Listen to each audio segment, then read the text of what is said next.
Pituitary fossa? Correct. The pituitary fossa or hypophyseal fossa. What sits Where in is that? Right there. See there's a depression there? Okay. What sits in it in life? Pituitary. Yeah, the pituitary gland, that's right. Which is officially called the hypophysis cerebri. And then there's right in front of that, there's a bulge, the tuberculum celli. Whoa. Big issue about that, though.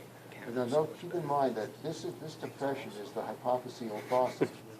That is one feature of what's called the sella turcica, which includes the depression, the hypophyseal fossa, the bulge in front of it, called the tuberculum celli, and then the back wall of the fossa, and that's mostly broken off on this one, unfortunately, called the dorsum celli. And then there are projections associated with all of that called clinoid processes. Now, the posterior clinoid processes were on the upward projection over here, which is mostly broken off on this one. I have an articulated skull that shows that, however. So they don't show. These are anterior clinoid processes. The posterior ones were on that back wall of the hypophyseal fossa. So a lot of that's broken off. Okay. What does sella mean? Like a horse saddle or something? Yeah, what does turcica mean? Turkish. It means Turkish saddle. Where did that come from? Well, the old medieval war saddle had a backrest, so the knights collided with their lances, they would get just knocked off their horses. In the 20th century, the only people who were still using horse cavalry with their soldiers in those saddles were the Turkish military. The Turkish military was doing that because a lot of their border areas have no roads, so patrolling on horseback is good. So, and then they were using it earlier centuries as well. So it's called it reminds me of a Turkish saddle with a backrest. That's the dorsum celli, the back wall is supposed to be broken off. Then the rider would sit here in the hypophyseal fossa. Then the pommel of the saddle is the tuberculum celli. So that's the way that works out. Can you show me tuberculum celli? It's this bulge over here. See that bulge here? Let me zoom out. All right. Better post Where is this it? video on Facebook. Right here. Right there. Okay. Okay. And then directly in front of that, there's a groove called the chiasmatic sulcus. What sits in that groove? And the groove is right over here. Now, this is pretty much shadowless lighting, so you need a little bit of shadow to pick out that groove. But right there's a groove. The chiasmatic sulcus. Is that the adenoid that sits on top? The optic chiasma. Oh, can you show me where that is?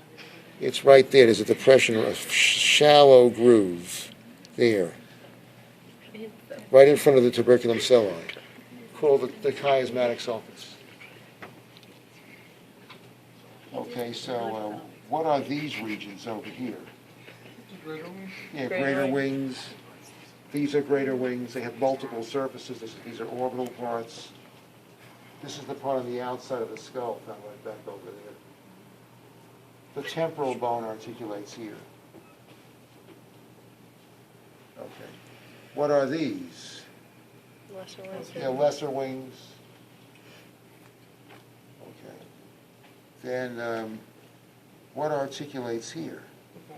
The vomer? No. There's a place for the vomer, but this isn't it.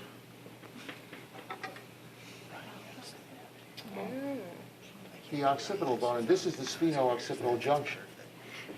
Now, prior to 25 or 26, there's a growth plate separating the bones, an epiphyseal plate. So the skull keeps growing up until about age 25 or 26, although in fact, most of the growth takes place before age 12. It grows a little bit more after that. Then at age 25 or 26, when the growth plate is eliminated, the two fuse. Then from about 25 or 26 till about age 33, you only see a line of fusion. It gradually blurs out between 25 and 26 and 33. And after that, even the line of fusion is gone. What's that suture called? That is called the spheno-occipital junction. Okay. Spheno-occipital junction. Sphenox. You said 22 years old or 25? 25. Between 25 and 26 now, that's, I have that stated in that On the- osteochronology handout. Okay. So this is one of the first, when you have to, if you have to diagnose age of a skull, one of the first things to look at is the sphenooccipital junction, because if there isn't fusion, so in the dry state, you'd see a gap between the bones where the cartilage was. Then that says under 25 or 26, and you'd have to use other criteria. You'd have to be very careful with that. No, I know. Well, the thing is, if you touch it where the eardrums are located, they will fragment, so your thumb is very close to it, so don't Oh, do no, that. I know, I saw. Okay. So, Careful, Joe. Catch. no fusion says under 25 or 26, then you'd have to use other criteria like which teeth have erupted and which haven't, you have to help out with how much under 25 or 26. If the bones are fused and the line of fusion is visible, that says between 26 and 33. If the bones are fused and the line of fusion is gone, that says over 33. Okay. So what would you say about age of this skull? Under 25? Yeah, under 25 or 26. How do you know that? Well, there's an opening gap. I guess. Yeah, the bones are not fused. That's right. They were not sawn up. So what- They were not cut apart by a saw. They were not fused. So you can do some age diagnosis on this because you can see that the bones are not fused. It says under 25 or 26. This person died young. Hmm. Okay. Now, what is this? Temporal. It's a temporal bone. Awesome. And what is this part? Yeah, the squamous portion of the temple. And what is this? A little foreshort. Some of it's broken off on this. Zygomatic process of the temple. What is that?